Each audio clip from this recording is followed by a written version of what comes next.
सफर की शुरुआत होती है स्टुटगार्ट एयरपोर्ट से।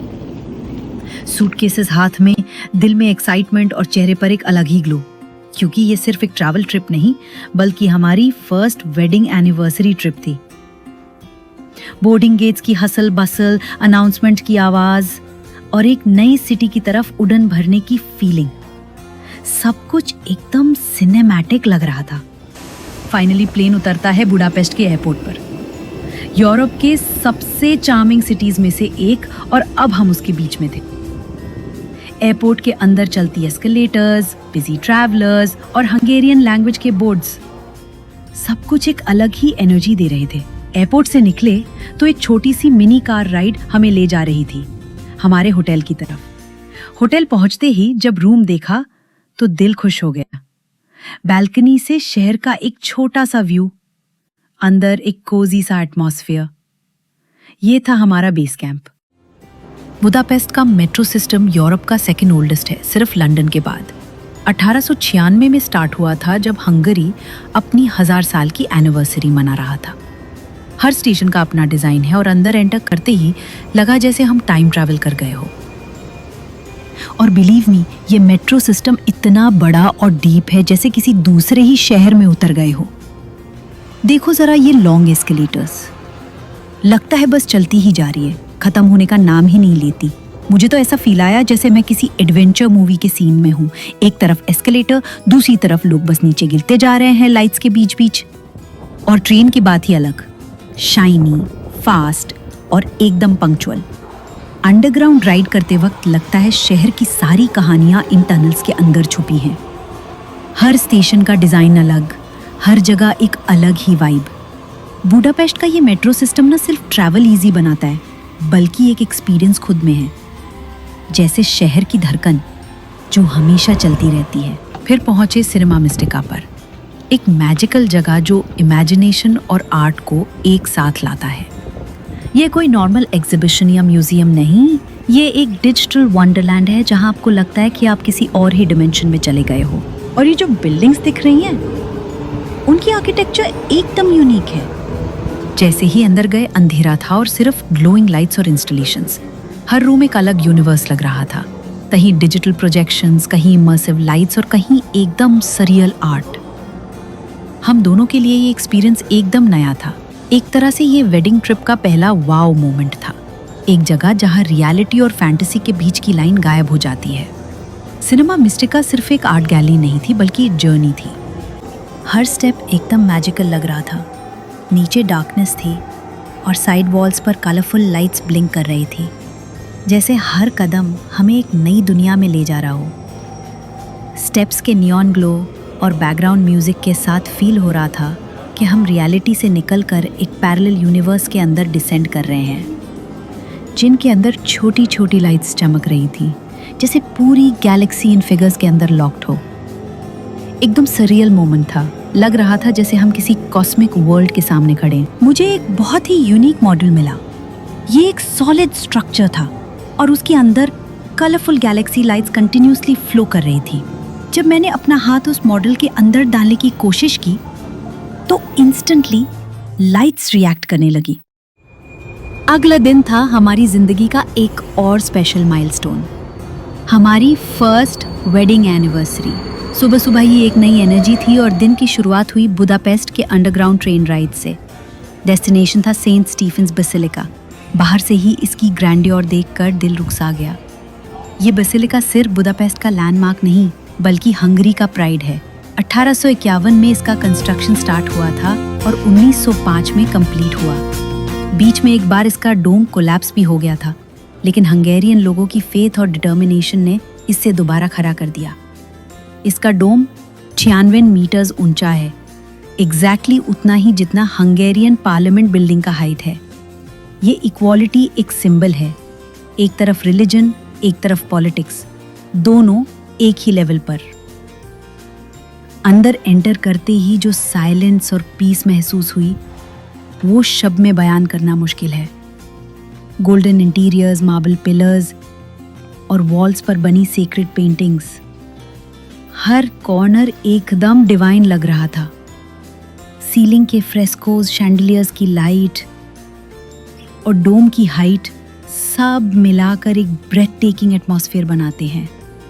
सेंट स्टीफन्स बेसिलिका सिर्फ एक चर्च नहीं बल्कि एक कहानी है एक नेशन की फेथ की। यहाँ 8,500 लोग एक साथ गैदर हो सकते हैं और उस मोमेंट में एनिवर्सरी के दिन हम दोनों उस हॉल के बीच में खड़े थे, एक साइलेंस, एक प्रेयर और एक ग्रैटिट्यूड के साथ।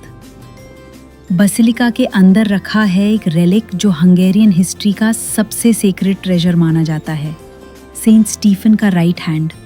Saint Stephen the first Hungary के पहले किंग थे जो साल 1000 में क्राउन हुए थे। उन्होंने ही हंगरी को एक क्रिश्चियन नेशन बनाया। जब उनका देहांत हुआ तो उनका राइट हैंड मिरेकल के साथ प्रिजर्व्ड रहा और तब से वो हंगेरियन आइडेंटिटी का एक होली सिंबल बन गया। हमारी एनिवर्सरी का ये दिन एकदम परफेक्ट लग रहा था, एक डिवाइन ब्लेसिंग के साथ। शाम हुई और हमने डिसाइड किया कि एनिवर्सरी की रात को और भी स्पेशल बनाएंगे और हम दोनों चलकर क्रूज के पास गए। वहाँ हमने अपना टर्न आने का इंतजार किया और तब तक सामने से एक के बाद एक बड़े बड़े क्रूज गुजारते जा रहे थे। हर क्रूज रोशनियों से जगमगा रहा था। लोग म्यूजिक और लाफ्टर के साथ एंजॉय कर रहे थे और हम दोनों बस उन्हें देखकर और भी एक्साइटेड हो रहे थे। फिर आखिर हमारा मोमेंट आया।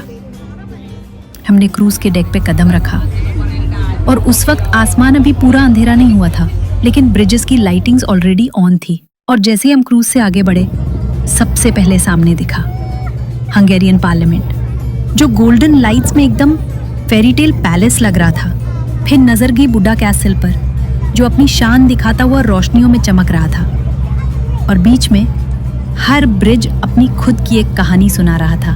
तभी एक और बड़ा क्रूज हमारे बिल्कुल पास से निकला, पूरी तरह लाइट से डेकोरेटेड। ऊपर तक लोग खड़े हुए, म्यूजिक बज रहा था, लाफ्टर गूंज रही थी और हम दोनों एक दूसरे को देखकर बस मुस्कुरा दिए, जैसे कह रहे हो ये शाम, ये पल हमारी यादों में हमेशा के लिए बस गया। और इस तरह हमारी पहली एनिवर्सरी की शाम खत्म हुई। अगला दिन फिर एक नए एडवेंचर के लिए तैयार। इस बार हम गए ट्रैम से। ट्रैम राइड का अपना ही एक मज़ा है। शहर की स्ट्रीट्स, लोकल लाइफ और खिड़की से दिखते बुदापेस्ट के रंग। हर स्टॉप पे नए लोग, नए वाइब्स। और फिर हम पहुंच गए एक हिस्टोरिक स्पॉट, हीरो स्क्वायर। ये जगह बनाई गई थी हंगरी के 1000 साल कंप्लीट होने पर और यहाँ खड़े हर एक स्टैचू एक कहानी सुनाता है।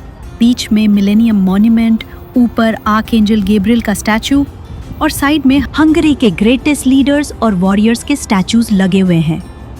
यहाँ खड़े होके ऐसा लगता है जैसे पूरे हंगेरियन इतिहास का सफर एक ही जगह देख लिया हो।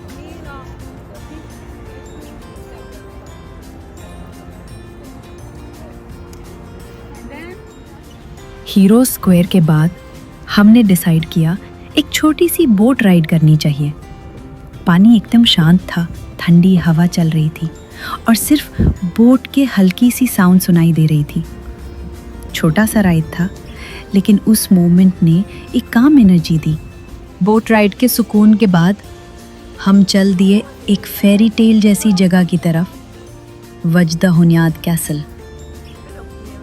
दूर से ही देखकर लगा जैसे किसी पुराने कहानियों के महल में आ गए हो। गॉथिक स्टाइल के टावर्स, स्टोन ब्रिजेस और चारों तरफ ग्रीनरी, एकदम मैजिकल एटमॉस्फेयर था। हर कॉर्नर का अपना एक चार्म था। कभी लगता मिडिल एजेस में आ गए हैं, कभी लगता एक रोमांटिक मूवी का सेट है। असली में यहाँ हम दोनों ने और ज़्यादा टाइम स्पेंड किया, सिर्फ वॉक करते हुए और हर व्यू को दिल में कैप्चर करते हुए। और फिर हमारा अगला स्टॉप था मैडम टुसॉड्स म्यूजियम। अंदर घुसते ही लगा कि हम एकदम नए वर्ल्ड में आ गए हैं। हर तरफ फेमस पर्सनालिटीज के wax statues, actors, leaders, singers, sports legends.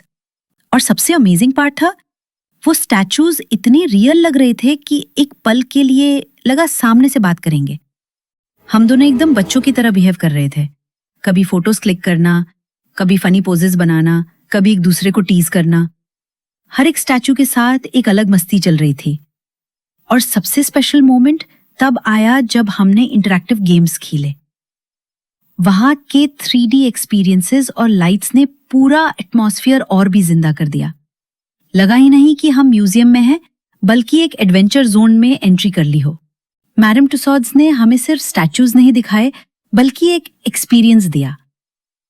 एक ऐसा दिन जो हमारी बुडापेस्ट ट्रिप के सबसे एंटरटेनिंग और फनी मोमेंट्स में से एक बन गया। अगला स्टॉप था एक अलग ही दुनिया, स्टोरी टेलर कैसल। जैसे ही हमने अंदर कदम रखा, एटमॉस्फेयर ही बदल गया। लाइट्स, साउंड्स और कहानी सुनाने का अंदाज, सब कुछ एकदम मैजिकल था। यहाँ हर हॉल, हर कॉर्नर एक कहानी सुना रहा था। तही मेडिवल वॉरियर्स की टेल, तही किंग्स और क्वींस की कहानियां, और कहीं पर फेरी टेल्स जो बचपन में सुनी थी। स्टोरी टेलर्स का नरेशन और 3D विजुअल्स ने एक्सपीरियंस को और भी रियल बना दिया। ऐसा लग रहा था जैसे हम खुद कहानी के कैरेक्टर्स बन गए हैं। कैसल के अंदर चलना एक टाइम ट्रैवल जैसा था। एक मोमेंट में लगता 12th सेंचुरी में है, दूसरे मोमेंट में एक फैंटेसी वर्ल्ड में। हर स्टेप पर सरप्राइज, हर रूम में एक नई स्टोरी। सबसे खूबसूरत पार्ट था उनकी लाइटिंग और साउंड इफेक्ट्स, जैसे कहानियां जिंदा हो रही हों। कभी लगा हॉरर टेल चल रही है, कभी एक ड्रीमी रोमांटिक कहानी, और कभी एक हीरोइक बैटल। 3 मिनट्स का वीडियो है, लेकिन असली में लगा कि हमने घंटों तक कहानियों का सफर किया। और जब कैसल से बाहर आए तो बस एक ही फीलिंग थी, बुडापेस्ट सिर्फ एक शहर नहीं, ये एक कहानी है जो हर जगह लिखी गई है। और फिर आया वो मोमेंट जो हर ट्रिप का सबसे मुश्किल होता है, वापस लौटने का वक्त। और दिल में सिर्फ एक ही थॉट था, कितनी यादें लेकर जा रहे हैं हम यहाँ से। और एक छोटी सी स्माइल के साथ हम दोनों ने सोचा, और भी नए सफरों की।